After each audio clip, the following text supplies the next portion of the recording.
So, we were having this discussion, interesting discussion, and I was relating how in the Bhagavatam, there's these examples of these amazing women,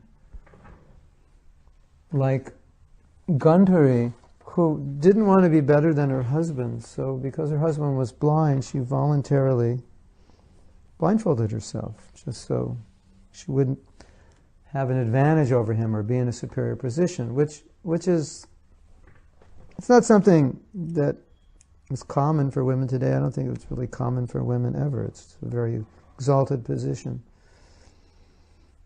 And so then we were saying, and I was saying, but I know you women today, you feel like if you're perhaps too submissive or too much like these ideal women, then you would be taken advantage of. And they said yes. Palak, tomorrow I arrive in Israel at 10 o'clock, Tel Aviv. Then I go to Harish for a week and then to Ariel for the next week. You can talk to Balakrishna, he should know the schedule exactly. So, and the women said, yeah, that, there's this fear that if we act like these ideal wives, we'll be taken advantage of. And devotees often say that. If I become humble, I'll be taken advantage of. Things like that. So I'm not going to be humble, Prabhus, because if I become humble, I'll be taken advantage of. So I'm not going to be this, I'll be a good wife and everything, but a really ideal one, I don't think it's a good idea. I'll be taken advantage of. And so then we were discussing how when, in any relationship of superior and inferior, for lack of a better word, although husband and wife is not really superior or inferior, but in any kind of relationship where a person should take that role of the more submissive role as guru, disciple, or husband and wife, or student, teacher, or citizen and king. The problem you have, which creates this situation where the wife or the disciple or whatever can't give themselves fully, is if they have doubt that the husband or the guru or the king or whatever the authority is, the teacher, is ideal as a teacher, guru, husband. If they are, it's so much easier to submit or to act as one is supposed to. So, men want submissive wives, but they don't always realize that they have to be the kind of husband that a wife could be submissive to. So you men, you can make it easier on your wife to be submissive by being a good husband, because naturally if you're a good husband, they want to serve you, they want to please you, they want to go along with your will, because you're also doing the same for them. So when we talk about ideal women, I don't think the men should think that it exists within a vacuum, but they have much to do about creating the ideal wife that they want by being the ideal man that the ideal wife could be ideal to, if you know what I mean. So that was the discussion, and I think it's an important point. And then we continued the discussion, and I made another point, which was also equally important, is that Prabhupada was really, in the ultimate issue, not attached to his female disciples being these ideal chaste wives, although in his books he does mention that being an ideal chaste wife is the goal for women. So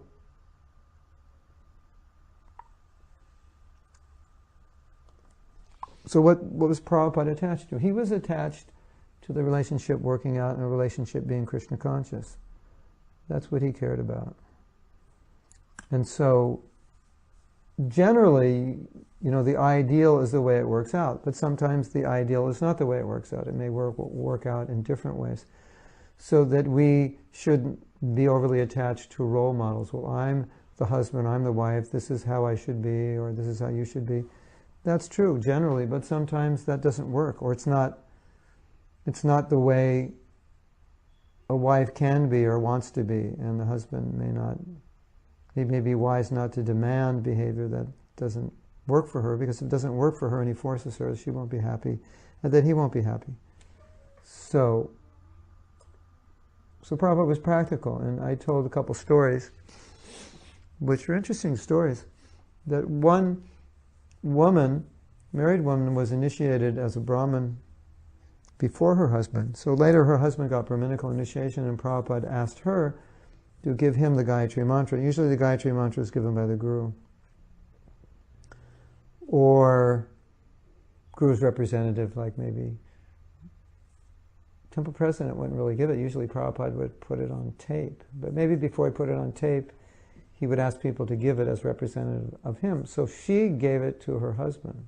So she kind of like became an initiating guru of sorts, a Ritvik initiation, something like that. So another time, the devotee said, my wife is more advanced than me, but the husband should tell the wife, be in charge. And Prabhupada said, then you just listen to her. So as I'm saying, Prabhupada wasn't attached to roles. Now, having said that, we're going to read about the role of women. And ladies, when you hear these things, some of you might say, well, I could do some of that, but all of that sounds like something only great women did, or it sounds impractical. What you should think is understand the basic principles, as we said last week, and it's something there in Shastra. It's just there for you to process as best you can, and we'll discuss it a little more. So I want to finish this, because we've been talking about women. This is the 4th class, so I wanted to finish it so we can get on the case of the guys, because, they need it, right, ladies? Okay, so we're going to be reading some more from Shastra. This is Draupadi. This is Draupadi speaking in the Mahabharata, and she's talking about how she as a wife takes care of the family. Personally, I wait every day with food, drink, and clothes upon the revered and truthful Kunti, that mother of heroes. I never show any preference for myself over her in matters of food and attire, and I never verbally reprove that princess who is equal to the earth herself in forgiveness. In other words, this whole section of this book are quotations regarding how nicely the wife serves the relatives, the mother, the father, and brothers of her husband. Be the ruler of your husband's father, be the ruler of your husband's mother, be the ruler of your husband's sisters, be the ruler of your husband's brothers. It doesn't mean control them. It means take care of them. And then, of course, you'll say, but my mother-in-law abuses me. Yeah, so then we go back to this point. Kunti doesn't abuse Draupadi. So then you have this like such a problem, because you're supposed to act in a certain way, and you say, yeah, but when I act that way, I'm abused. That's unfortunate. It's just really unfortunate. So then how do we understand this? You say, here's an example. We have to understand that's the ideal, that's what we should be doing, but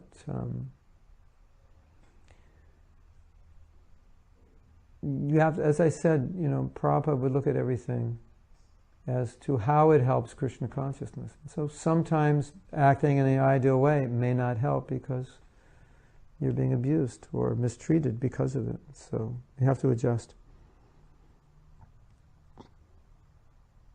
Now, in this next section of the book, we're talking about the wife being of a similar quality to the husband. The wife is expected to be of the same category as the husband. She must be prepared to follow the principles of her husband, and then there will be happy life. If the husband is a devotee and the wife is materialistic, There cannot be any peace at home. The wife must see the tendencies of the husband and must be prepared to follow him.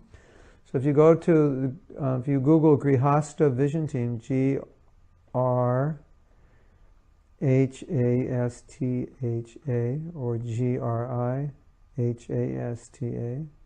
Grihastha Vision Team, go to their website and then do a search for premarital, and then there will be a document that comes up with about, 50, 100, 200 questions that you ask your spouse before you get married, which help both of you realize if you are on the same wavelength, if you are of the same nature. That's basically what Prabhupada's saying here, and all these matrimonial sites, they do that. So it seems to be an eternal principle. Be of the same category. Did we read this last time? Does anyone remember?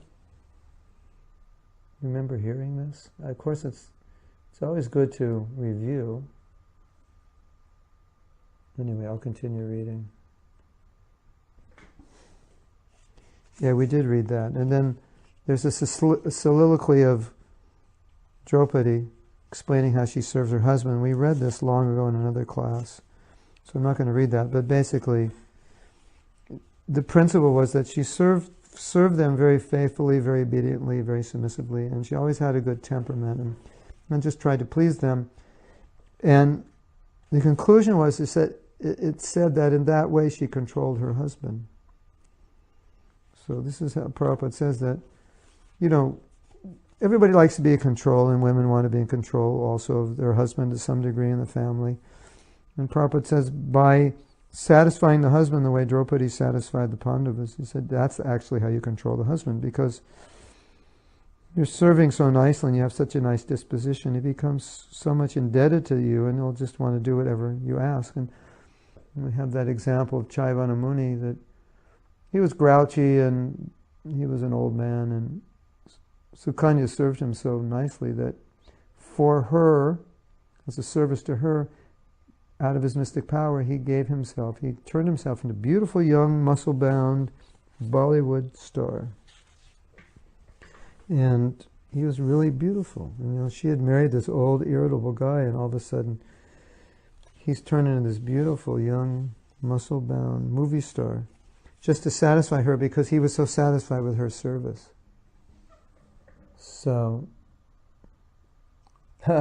any document for after marriage? Most of them are for after marriage, but there's one particularly for those who haven't been married, or not married, like everyone else but you listening right now on here, I think, is not married. So, right? Let's see who's here. Yeah, no one's married yet. So, there's another thing that we had talked about today in relation to this, is that it's important to understand that we all have natures. I don't know if I mentioned this before, but we all have natures. And so some things about us we can change, and some things about us are just our nature. And a lot of times spouses would like to change the nature of the other spouse, but some things will not change. And so it's important to understand that. Of course, what Prabhupada's saying here, before you get married, you should find out similarities, and if you're too dissimilar, it can be a problem. I have personal experience of that also, that the more similarities there are in nature, culture, and so forth, the more you naturally get along. Okay. Now here's an interesting point. We're kind of skipping around, but dabbling right now a little bit, but I think they're all salient points. They're important. This is about anyway, let's read it and see what it says. As stated in the Bhagavad Gita 9:32, Striyo Vaishyas tata Shudras tepi yanti param gatim. Women are not considered very powerful in following the spiritual principles, but if a woman is fortunate enough to get a suitable husband who is spiritually advanced, and if she always engages in his service, she also gets the same benefit as her husband. Here it is clearly said that the wives of Subari Muni also entered the spiritual world by the influence of their husband. They were unfit, but because they were faithful followers of their husband, they also entered the spiritual world with him. Thus, a woman should be a faithful servant of her husband, and if the husband is spiritually advanced, the woman will automatically get the opportunity to enter the spiritual world. Today we had discussed this, and one of the devotees there said it's also true for the man. If he has a chaste wife, he'll get the benefit. He'll get the benefit of her spiritual advancement. But the point being made here is that Shastra says it's one of the highest duties of a woman is to be faithful to the husband. And so what it means is that by giving herself to the husband, through that service, she gets the benefit of his spiritual advancement. So she is not being exploited, but look what she's getting.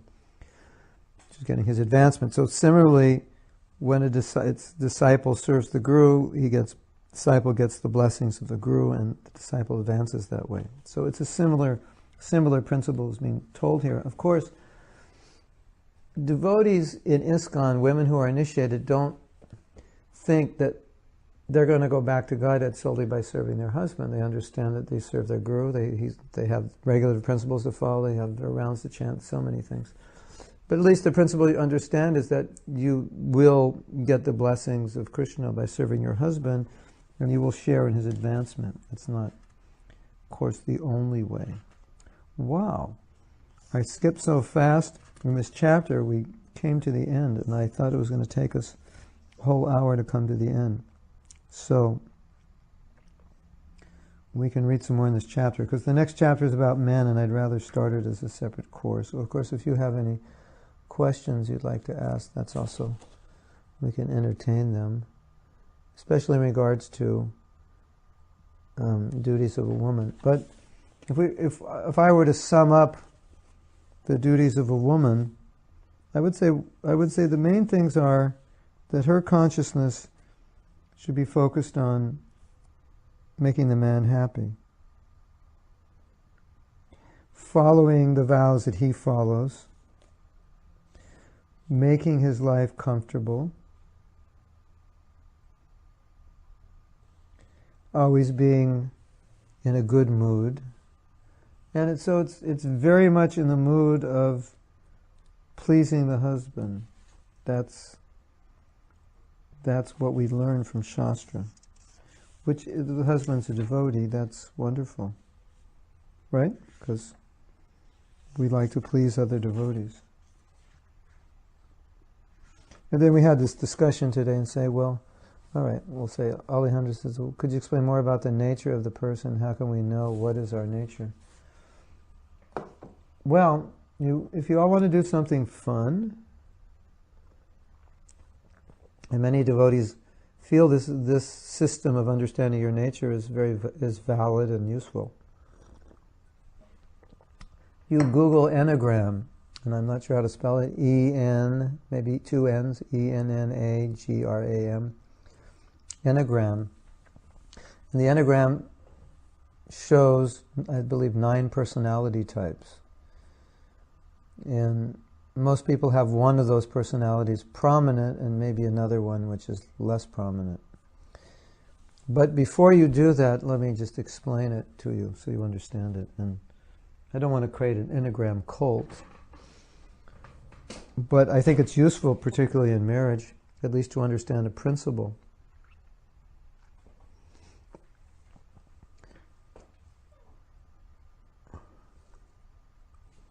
Yeah, if the men serve the women, if a woman is chaste, then yes, they get benefit also. So the Enneagram delineates 9 kinds of persons. And it's 9 kinds of personality types. And if you look at the Enneagram, why don't you look at it later? And I'll explain the principle a little bit. If you look at it, you'll see that there's certain qualities that really predominantly describe you, one of the 9. And you'll know, and you'll recognize other people, and you go, oh, so-and-so is such a number 9. He's He's such a typical number 9. I can't believe it. This is amazing, this enneagram. And so is such a number 3. I think number 3 or 2 or 3 is the helper. I always want to help people. They just give their whole life to help. Mother Teresa was the helper. It's called the helper. And then, I don't remember all of them. But anyway, the point is that when you look at the enneagram, you see very distinct personality types. And the enneagram also I think it explains on some of the websites that certain personality types just should not be together because those personality types don't work well together. But when you look at that, you'll see that it's all common sense. It'll just make sense to you. You might say, yeah, I don't like people like that, and I can see I am like of this type. So that's one way you can do it. Another way you can do it, Alejandro, is if you go to the Grihastha Vision Team and you download and you search on the site itself premarital, then I think actually I already sent you that document, so you already have it. So I sent Alejandro that document, and it's a document of questions. I sent Timothy the document also. It's a document of questions which people who are thinking about getting married would ask of one another. And that will also help you see the similarities. Because it's kind of what it's doing is it's just asking questions about what do you like, what do you do, what are your goals. And maybe there's questions on there, there's more questions you could ask that aren't on there more directly about your spiritual life. But I would say, for example, if you come from a well-educated family, and you're well-educated, and your spouse comes from a very simple family, not very well-educated, that could be a problem. Different class of people. Or you come from a very wealthy background, your spouse comes from a very poor background. That could be a problem. It's just culturally, you may just not even be able to talk about things. You won't even be able to relate. So a lot of that matching up is, can you relate to this person? I mean, you just sit down and talk, and it's almost like you're talking to your brother or sister. You're on the same wavelength. It's just, you don't even have to say things, and you just both understand. You go, yeah. Did you hear that class? How did you feel that class? And you both feel exactly the same way, good, bad, or whatever. It's like you're like, yeah, they said that was really good, or that was really bad. And you think like that. You're so similar. It's not that, you're ultra liberal, your husband's ultra conservative. It's your nature. You're always super open-minded, everything, and you're accepting of everyone. And your husband's very closed-minded, not accepting. So it's really, a lot of it's just common sense. You're very into being a traditional Indian, submissive servant wife, and your husband is like totally into, Western society, and, everything's equal, and he doesn't like it that you're so submissive. You see what I'm saying? It's quite common sense when you actually look at it. But the Grihastha Vision Team documented asked, I think, premarital counseling questions to get people to start thinking what is it that they're into in their life and lifestyle, and then they can compare notes. Because sometimes you'll find that your aspirations in life are completely different. So I think the more you think about, and like you're saying, well, how do you know your nature? Well, look at someone else's nature and ask the question, am I like that? You'll start to see how you're different.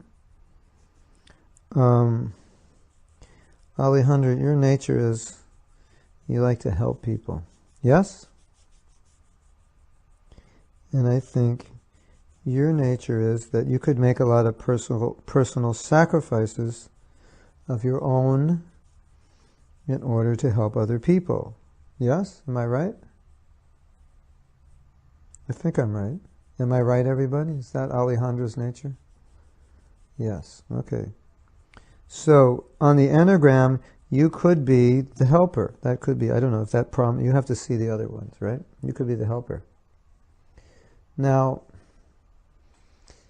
if, let's say you're married to a person who's very much into, well, I just want to, I've done a lot of work for the world, and I've been a brahmachari for a long time, and now I just want to settle down, and I want to have a nice house and a nice family. So he's really into thinking about the house. I'd like to have a nice house, because he's like, I've made so much sacrifice, I just want to take care of myself. So I want to have a nice place, a nice car, a nice job, and I just want to really be comfortable, and go to the temple on Sunday. And you're like, let's go out and save the world. You don't want to marry that guy unless he's fine with you saving the world and he's going to foot the bill, and he's happy that you're around the world starting orphanages and this and that. Yeah, then, but generally that's not going to work. So you understand how, you could work those things out, but you could understand, wouldn't it be better for you, because you're a very selfless person, it would be really difficult if you marry someone who's selfish. And some people by personality type are very selfish. They can't sacrifice much of the, can you do this? No, I can't. Why not? Because every day at 7 o'clock, this is what I do. I've done it for the last 10 years. I can't budge. Yeah, but the house is on fire. I'm sorry, I'd like to help Prabhu, but somebody could get injured. I'd really like to help, but this is just what I do. There are people like that. This sounds funny, but there are people like that who wouldn't save someone in a burning house because it would throw them off their personal schedule, which is very important for them to maintain that schedule to keep their sanity and peace and balance. So that's what they're concerned about. Now, if two people like that are together, then they'll have this really nice house, and every square inch of the house will be comfort personified, because that's how they think, right? And they'll only invite certain guests to their house because they don't want certain people. You know what I'm saying? There are people like that, right? So they'll make a good couple, They'll have their own world. But to put one of those with the helper who wants to save the world, it's like going to be weird, I think. Does that make sense? So, you're this very artistic, creative person married to this very left-brain mathematician scientist. It may not be the best match. You're creating art, you're creating music, and he's like reading science magazines. And he's doing crossword puzzles, mathematical crossword puzzles. And you can't even add. You don't even know how much money you have in the bank. You're just creating, artistic. That's all you care about, right? So, or you're this like intellectual, you just like love to search for truth and meaning, right? And you marry a village girl who doesn't even know how to read. It's probably not going to work. I'm sure there's some intellectuals that are so burned out and say, I just want to marry a village girl who's really simple. That may be there, but you have to understand that about yourself. What's compatible for you, and you have to understand your nature and what's compatible. I know some intellectual guys who have very simple wives. And they like that's what they want. They don't, that's companionship for them. But other guys may, they may want a wife who's a professor of philosophy. It's just that's where they live in their head, and that's what's attractive to them. So the world's not perfect, and matches like that aren't perfect, but the main thing that Shastra is saying, a Brahminical man should marry a woman who's Brahminical. a Kshatriya should marry Kshatriya, as far as possible, or at least their values should be similar, culturally, background-wise, the more similar it is, the better. It's just, unless they're just in nature so compatible that these other things may not be as important, but I'd be careful about thinking about that, because they are important. So, you have a spouse that likes Krishna consciousness, it's really into it, you're not really into it, for you it's just a Sunday religion, for her it's her life. Can that work? It can, if you respect one another. Can it be a little frustrating? Yeah. It's not ideal. So these are things to consider. But the other point I was making with understanding personality types, which is very, very important, not only in marriage, but for anything we're doing with other people, is when you do any kind of study of personality types, whether it's the Enneagram or whatever theories are out there, it's just basically what they're doing is they've studied human nature and they say people fall in these categories. It's just their DNA. It's the way they come in this world. The extrovert, the introvert, the party animal, the studious, the this and that. So some of the personality types I've seen are like the detail-oriented person. Everything has to be perfect, the perfectionist type. And so what we learn from that is there will be certain things about your spouse which are inherent within their personality type that it's just how they are.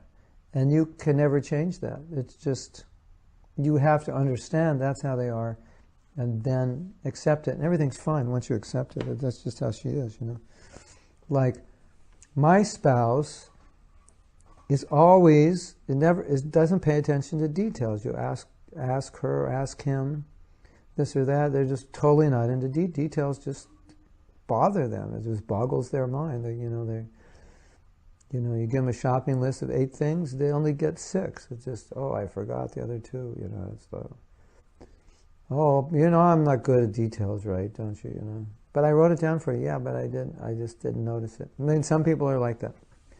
So you could get frustrated and scream at them and jump up and down and cry, but or you could just accept that, okay, this is what she's like, or he's like. And then everything's good. Once you accept everything's good. It's when you don't accept it, it's a problem. So that's where the personality types help you. And in any of these personality type analyses, then you want to see if they have anything written about what kind of personality types do better together and what don't, and therefore when you're out there finding your Prince Charming or your Juliet, your Romeo or your Juliet, then you'll have an idea of the kinds of persons that would make better spouses. Now, there's another thing to watch out for, ladies and gentlemen, which this may be hard to watch out for, you may not always know it, but some people have very difficult childhoods. And because of the difficult childhoods they have, there's a lot of insecurities that surround them in their life. And if a person has some kind of emotional problem, then you could say one thing, which was just an innocent comment, and that could disrupt their whole life, and they could just run off, slam the door, and start crying or whatever. You think I'm joking? No, I'm dead serious. Most of you have taken my forgiveness workshop, so you know in the forgiveness workshop how we talk about the personal sensitivities, core needs, core hurts. So some people have really big core hurts, and then you just press the button, the wrong button, and they collapse. And so it's very difficult to be with these kinds of people because they're not emotionally healthy.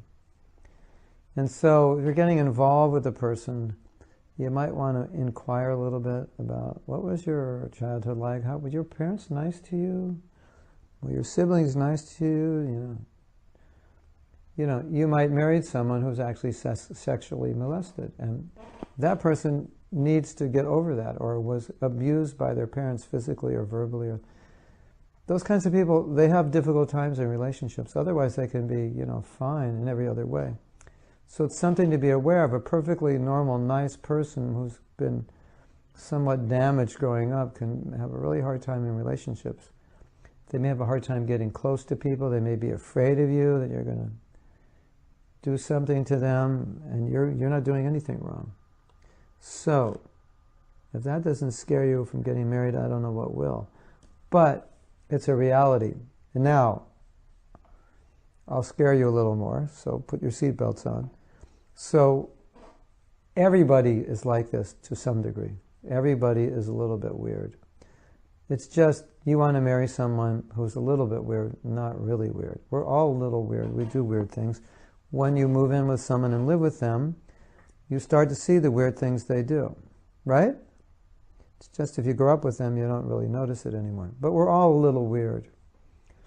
But the little weirdness we have, if it's just a little bit, it doesn't hurt anything or bother anything, and nobody even notices it. It's just when you have a lot of weirdness, then you bring it into a relationship, and then something, your wife, your husband does something you don't like, and then you start sulking and complaining, and you do all these little childish things because it's something that's going on in you. You haven't really, from growing up, something, whatever it is, you haven't fixed it. And so your lucky spouse is the recipient of your craziness.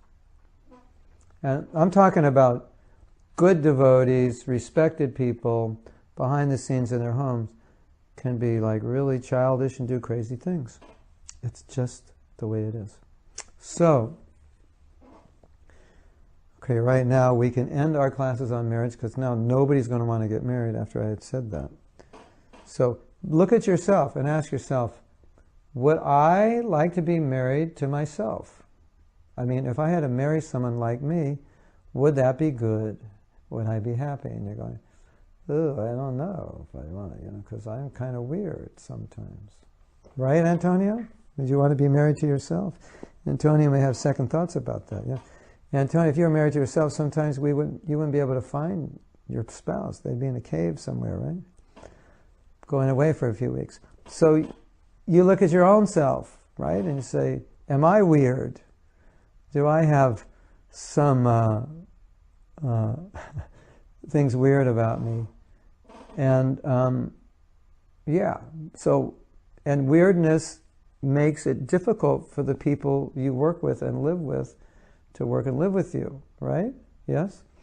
So, as a spouse, even if you are weird, which means you just had we're all weird in some way, but you realize your weirdness and you try to heal it, because you don't want to enter a relationship being this kind of person that just is like totally reactive about so many things.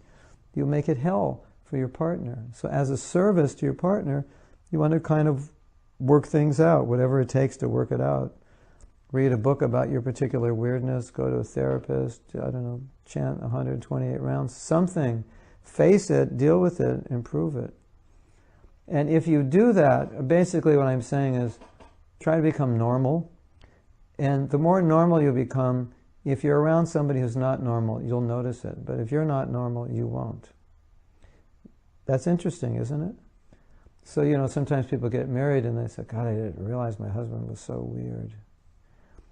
But maybe if you were a little more normal, you would have realized he's not normal. I can't say for sure, always. But there are some pretty abnormal people out there. And it's probably a good idea you don't end up marrying one of them. And if you do, it's probably a good idea they get their act together, because it's going to be problematic. So, the moral of this story of what I'm saying is that as a spouse, you have an obligation to your spouse to be as normal as possible. Because people like living with people who are normal. They like living with people who are predictable. Any of you out there like living with a person who the first half of the day is really happy and easy to get along with, and the second half of the day is really angry and agitated, and the third half of the day you have no idea what they're going to be like? Of course not. Nobody wants to live with anybody like that. So if you're like that, you owe it to your spouse not to be like that. And whatever, you say, well, how do I not be like that? That's another talk. But the point is, if you become aware of what you're like, and in any way you would think, I wouldn't want to live with somebody like that, then correct it. And I just think as you correct it, you will start to realize the idiosyncrasies and weirdness of another potential spouse. And so before it's too late and you're walking down the aisle and saying, I do, and you realize 3 months later, this person is weird. And had I known, I never would have married them. You figure that out before. And this does happen. Not only in Hollywood movies, it happens a lot. That people get married and a few months later they realize they should have never gotten married. They're just so different, or this one person has such deep emotional scars, they should have healed them way before even considering about getting married. So, now is everybody like completely frightened about getting married?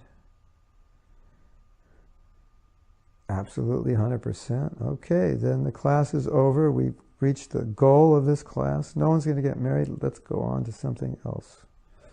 Hare Krishna. I go, how was it? All your disciples, nobody gets married. I go, just listen to my marriage classes. Scared them to death. They're all running away when they see the opposite sex.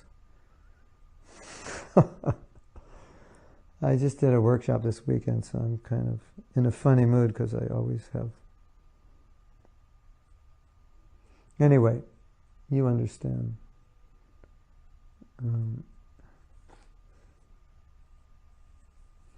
There's another thing is so interesting. I may have mentioned this, but I'll mention it again. It's so interesting.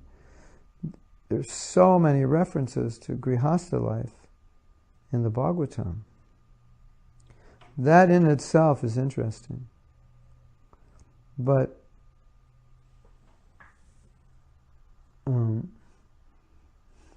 Ashalata, you're never too old. Ha ha!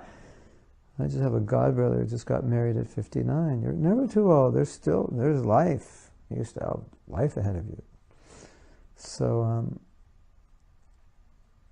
so many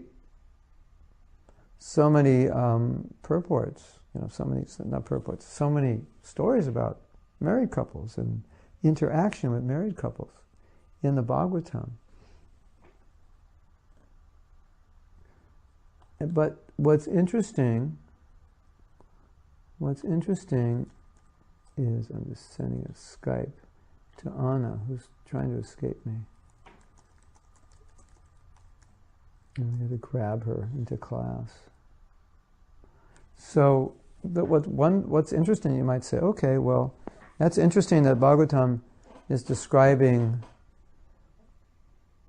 all these situations of marriage and how couples were dealing with one another, because you would think it's not really what you would find in the Bhagavatam.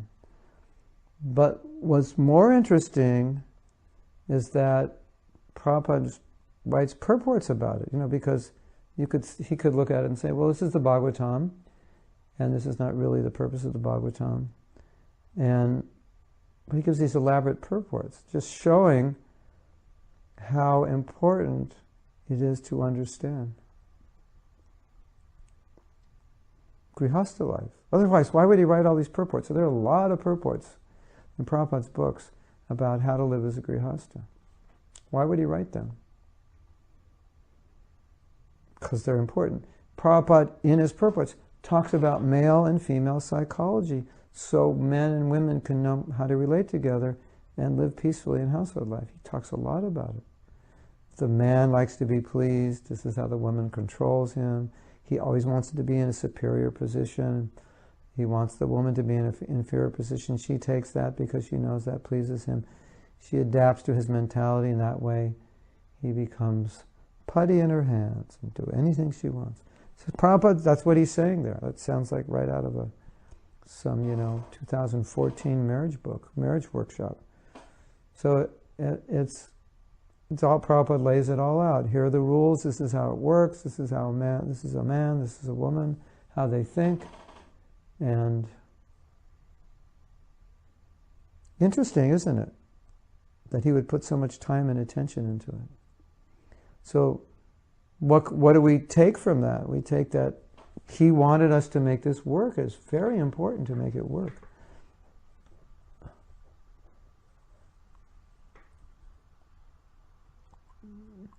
Hina, no children, marriage is okay.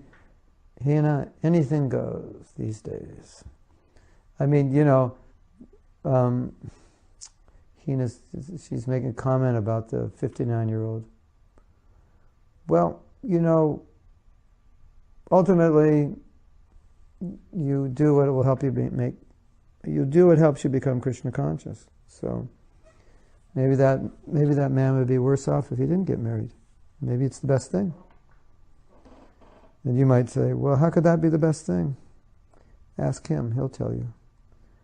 It just happens, right? It's just, you're never too old.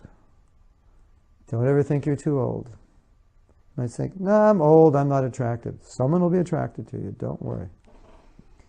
And I wouldn't be attracted to any old guys my age. Don't say that. Somebody. There's always somebody. Now, doesn't mean you will be, but at least we can consider anything's possible. So, anyway, back to the point, Prabhupada is giving us a lot of instruction about Grihastha life, which means it's important. Otherwise he wouldn't waste his time with it. It's important to learn. Now the problem is, what I find, Ashalat is picky. Yeah, it's good to be picky. Good to be picky. Not too picky after you're married, but before. If you're picky after you're married, then you drive the guy nuts. See, that's the guys like to control and the women like to nag. Bad combo. So, anyway, so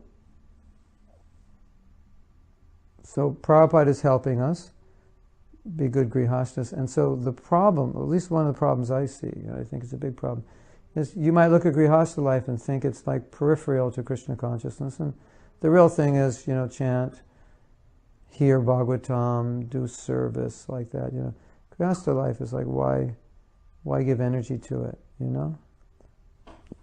That's the mentality.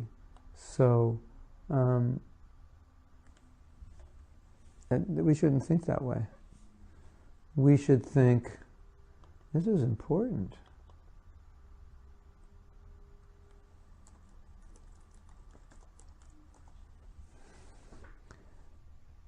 We should think, this is important. I have to master this as much as I have to master japa, and as much as I have to master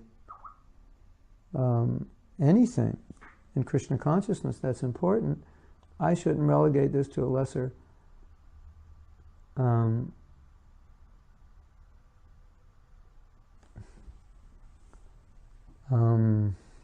I shouldn't relegate this to a lesser position. If we think that way, that's going to make a huge difference in the quality of our grihastha ashram, because we won't give up on it. We say, no, my husband's too difficult. We won't give up on it. Won't give up on ourselves becoming better spouses. We won't give up on them. But we'll realize that, no, this is an important ashram and we have to make it work.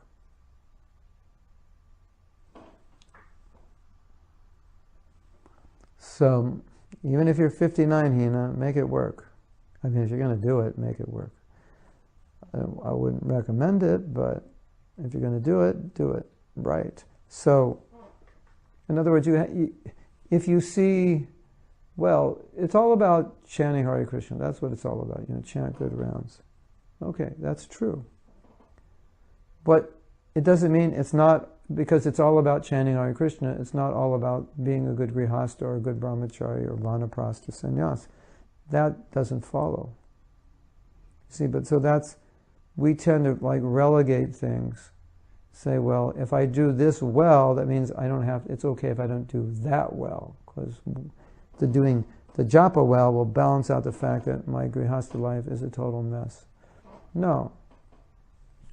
A devotee thinks, whatever I do, I should do it successfully. And it doesn't mean to do something successfully, I have to fail at doing something else. But a lot of times we think, well, it doesn't matter if I fail as a grihastha as long as I'm chanting good rounds every day, so everything's fine. It's not fine. It's not. Why? The whole point is, why is Prabhupada in his purports, why is he spending so much time talking about grihastha life if it doesn't really matter whether it's good or not? Because it does matter, because it affects our Krishna consciousness.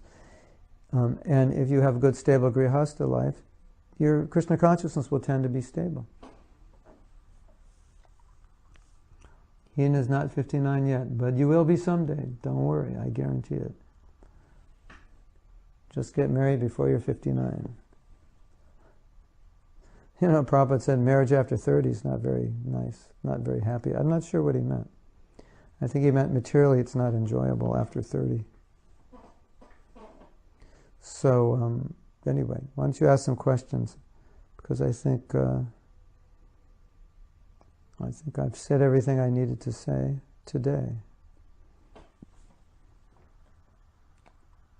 But this point is very important. This point I'm making is very important. That you should never think that being a good brahmacharya or grihastha vanaprastha sannyas is not important. And you would think, yeah, of course, you'd say, of course, well, you know, if you're sannyasi, being a good sannyasi is really important. But it's not any more important than being a good grihastha. So, you know, don't relegate it to a position of non-importance.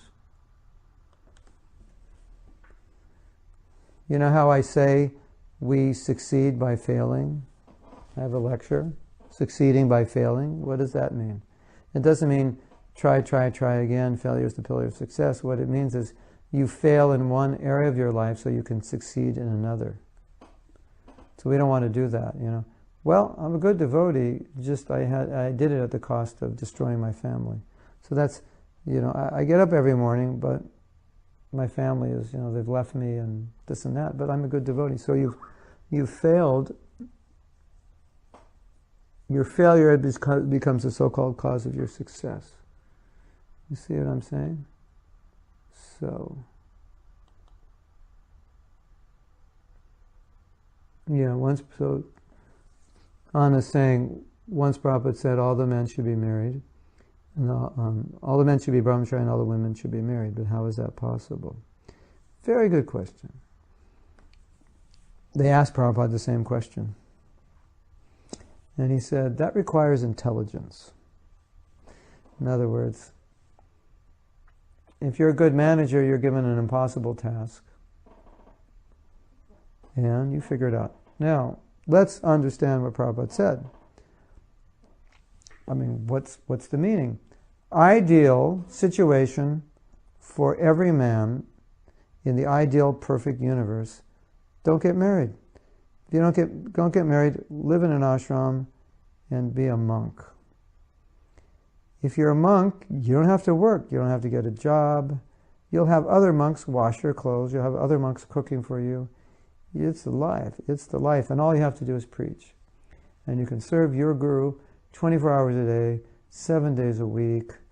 No worries. Don't get married. It's the ideal situation. And we'll have a whole army of single men, hundreds of men up every morning, Mangal Artik. Fired up, Prabhu. Ideal situation. Now, from the women's side, the ideal situation for the woman is to have a good husband who can help her, guide her, and be her companion, give her children.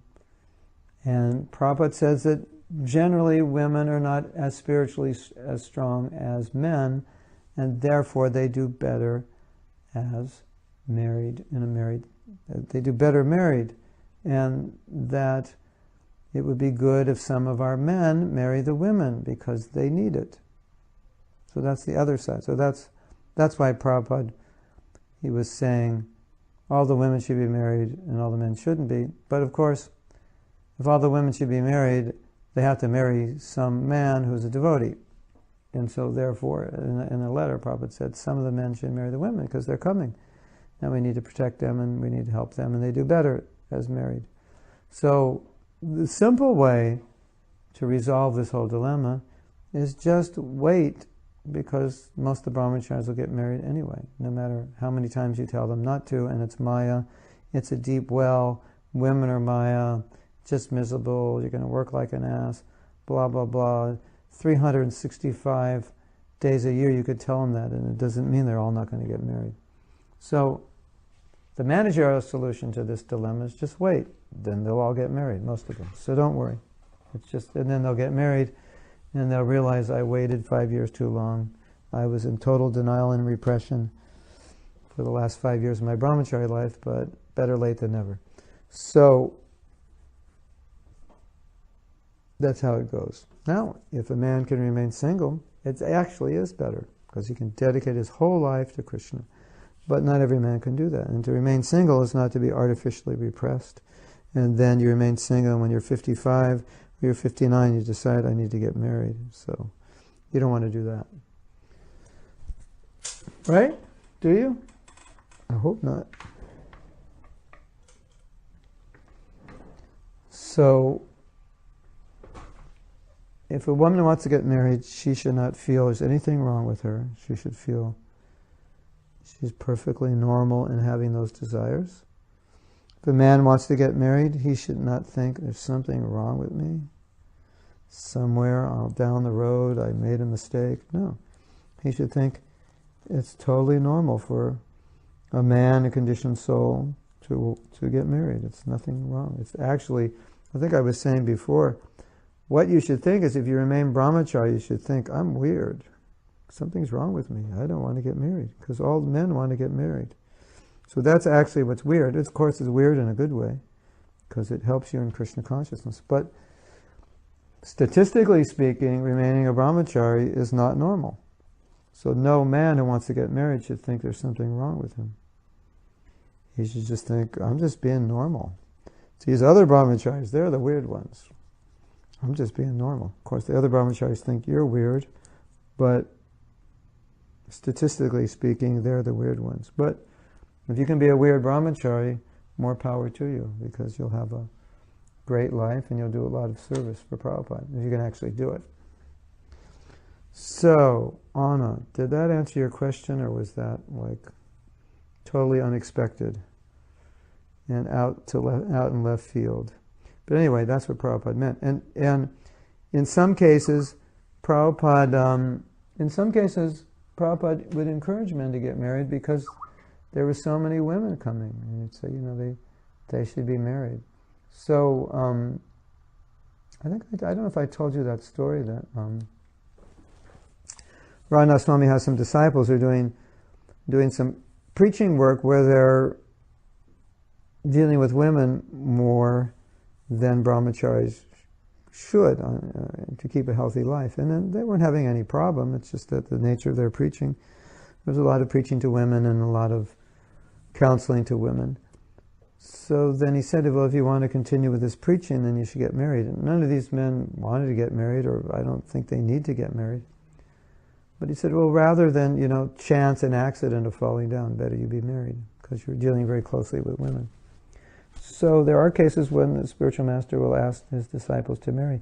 There are a couple of doctors who wanted to become brahmacharis after medical school, and Maharaj said, no, just do your internship and then we'll talk about it later. And they kept going on, now we're ready to be devotees. No, just practice medicine for a while. No, we're ready to be devotees a year later. So eventually he said, I want to start a hospital and I want you to help. And those were the first doctors of Bhaktivedanta Hospital. Many of them were men who wanted to be brahmacharis, and he said, no, get married. Because to do that kind of work, it's better you're married. So sometimes the spiritual master will actually tell you. So I think what's really important for us Yeah, they have it's on, I think it's on ISKCON Desire Tree, Grihasta Manual, right, Ashley? Interesting book you can read.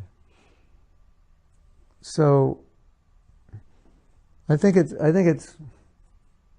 like I was telling Antonio, or I don't know if I was telling Antonio, no, maybe I was telling another person yesterday, he was asking me, I think it's better to think, it's not about brahmacharya grihastha. If I remain brahmacharya, I'm successful. If I get grihastha, I'm a failure. It's not about that. It's about what is best for your Krishna consciousness. So it's not like I got married, I'm a failure.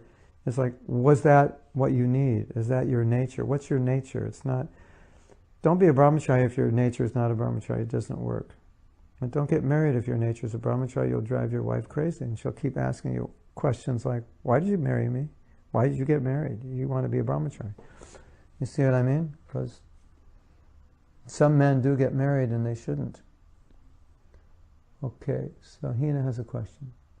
Question from my side. I have this mental block about children. Is it necessary to have children if you're married? That's the main thing I have a phobia about. Okay, interesting question. The answer is yes, but the answer is not absolutely yes. Because if we work on the principle, do what's favorable for Krishna consciousness, then if it ends up being more favorable for you to be married but not have kids, then it's okay. Although the general answer, the textbook answer, is marriage is for having children. So the point is, you have to marry a man who doesn't want children and who's not going to change his mind 5 or 10 years from now, which you can never know. And you don't know 5 or 10 years from now if you won't change your mind either. But as far as possible, you want to marry someone who, the ideal person for you to marry, Hina, if you're not married, is someone who's okay either way. So I can have children, I can not have children. And then, if for some reason you change your mind, he's fine.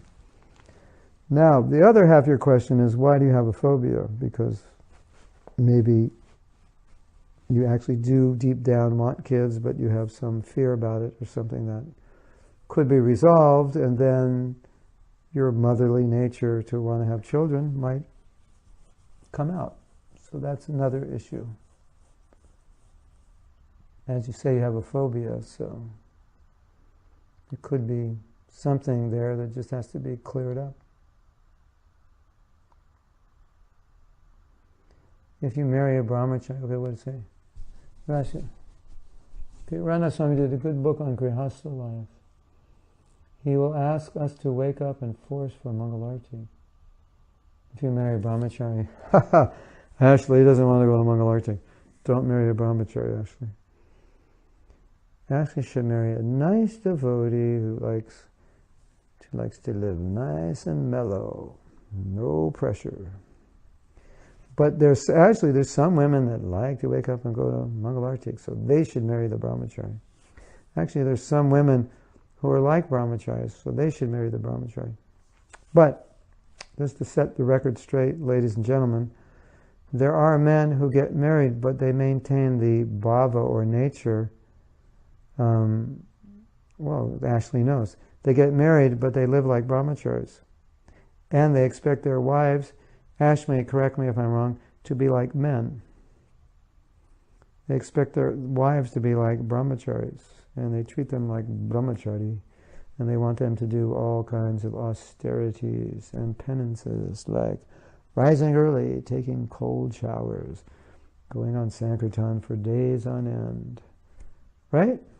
Eating very little, learning shlokas. They want you to do things like that. Don't spend money on jewelry and saris. That's the brahmachari husband. So if you're in that mood, hey, yeah.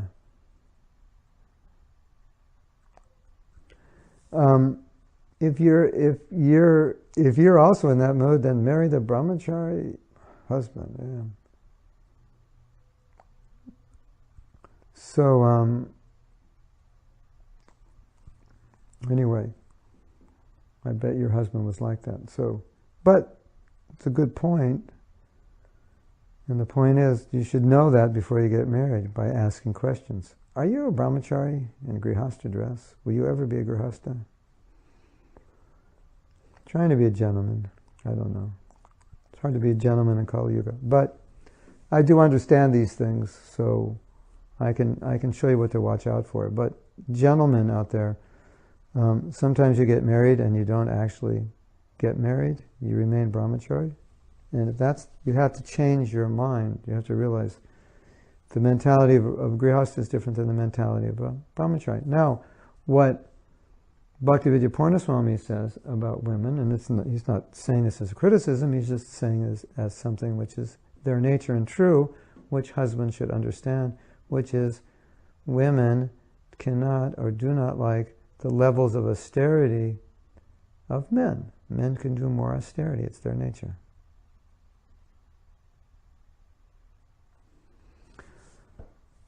Right? So, okay, we're going out on the road, bring your wife, we're going to sleep in the van, all right, when they're 22, sure, when they're 52, don't try it. It's not going to work. Women, they need soft things and things which are comfortable in ways that men don't always need. Not that men don't need it, but generally, men can do more austerity than women. So, when you marry the brahmachari husband, he's going to want you to live like a brahmachari and do all the austerities of a brahmachari, and you're going to be not too happy.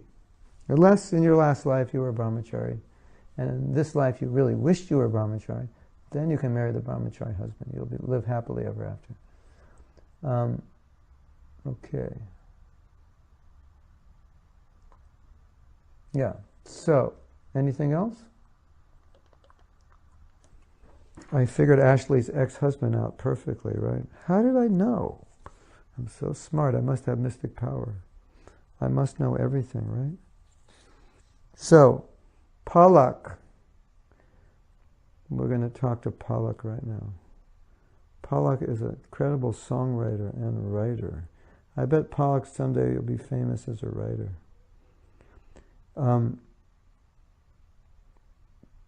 From Palak, from your experience, I think one of the most powerful things you have learned or will learn or are learning is that by your nature, you actually mold the nature of your partner.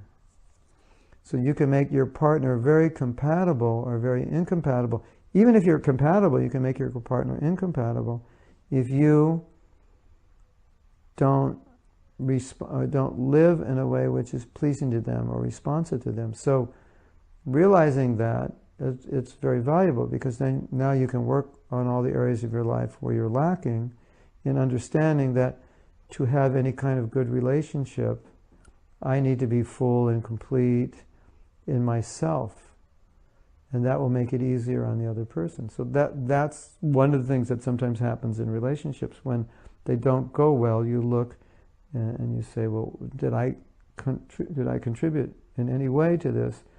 And how can I improve myself so in the future when I have a relationship, I make it so there's, like sometimes you want someone to like you. Why don't you like me? What's wrong with you? Everyone else likes me. So you have to be like, say, why doesn't my wife like me, or my girlfriend like me, or this? You say, well, maybe you're not likable. Did you ever think of that? No, I never thought of that. There's something wrong with her, right? Isn't that how we think? So how about becoming likable? You want people to like you. That's common sense. Be likable. Don't make it hard on your boyfriend or girlfriend to love you. It's one time I was I'm a songwriter like Palak, Peleg actually, and there's some problem I was having with my wife, or I did something she didn't appreciate, and then I was thinking, the hit song is, you make it so, maybe someone already wrote a song for this, you make it so hard to love you. You know, sometimes people, you want to show affection to them, right? But the way they treat you is so bad, you can't. So you make it so hard to love you. Pollock, you could write the song. You'll make millions with this song, but you have to give me 50% for the idea.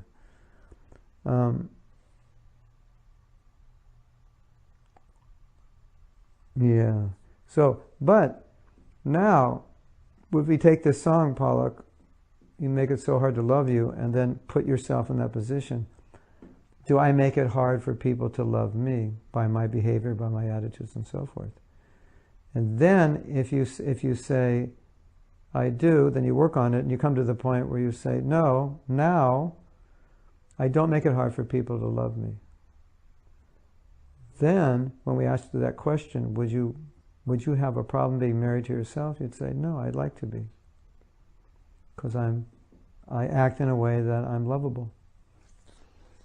And if you act in a way that you're lovable, you'll be loved. And if you act in a way that is, it makes it difficult for your spouse, then it's just really hard. You make it hard for them to be a good husband or wife, even if they want to be. Right? Does that make sense?